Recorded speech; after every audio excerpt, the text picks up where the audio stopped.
Welcome back to the Quackery. This episode takes a closer look at the Planning and Zoning Commission meeting happening Tuesday, October 14th, 2025 at 6 o'clock in the evening inside City Hall, 400 Porter Street. The P&Z Commission plays a crucial role in guiding how Taylor grows, everything from subdivision layouts and zoning requests to infrastructure and land use. These meetings shape the city's future. Let's walk through this month's agenda.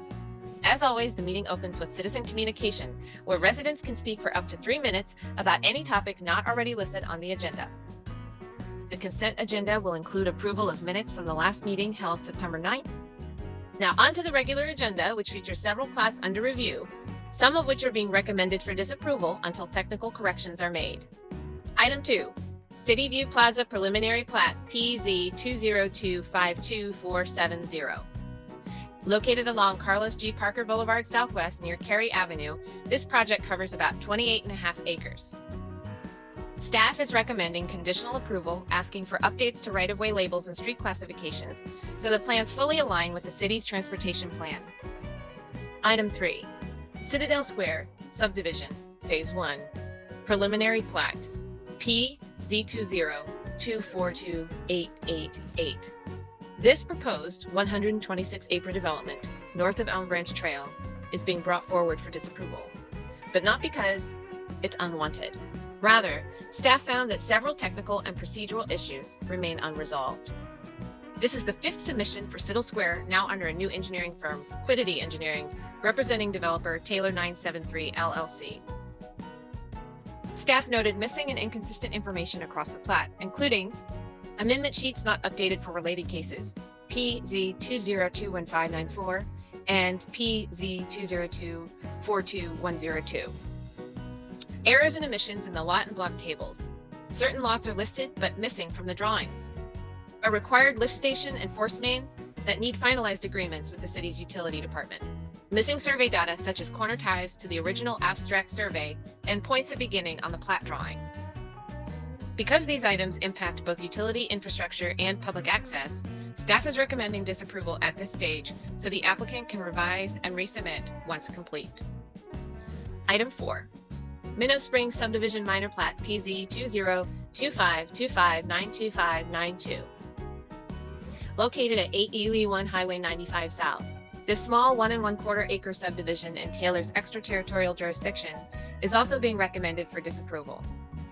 City staff identified several specific deficiencies: missing lot and block labels, which are required for accurate legal descriptions; missing adjacent property ownership and recording details within 200 feet of the site boundary; incorrect or incomplete plat notes, including ones referring to city zoning that doesn't apply since the site lies outside city limits; the vicinity map did not indicate city limits or ETJ boundaries as required; the legal description included non-standard, more or less language that must match precise meets and bounds; utility providers and public utility easements were not clearly identified; additional cleanup was needed for overlapping text, outdated permit numbers, and missing survey certifications.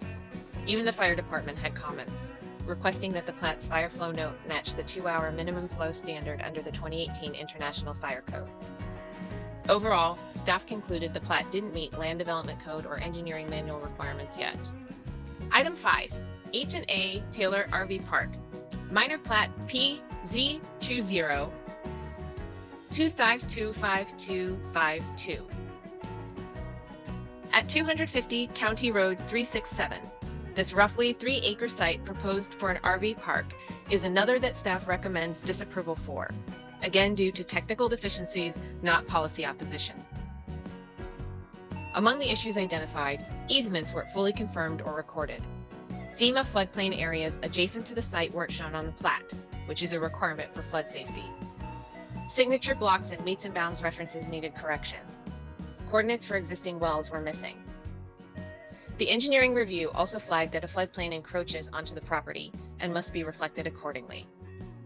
Additionally, utility verification and well setback notes remained unresolved, and the engineer certification block still listed registered instead of licensed, which must be updated for compliance. After those items, the Commission will open the floor for public hearings.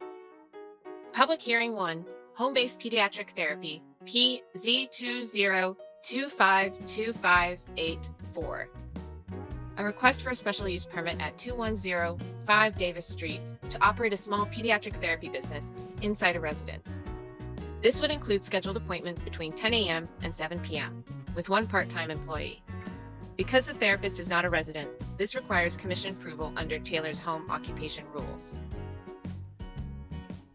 Public Hearing 2, Short-Term Rental on Don Hill Lane, PZ-2025259-1, a request for a short-term rental at 304 Don Hill Lane in Rob Roy Estates.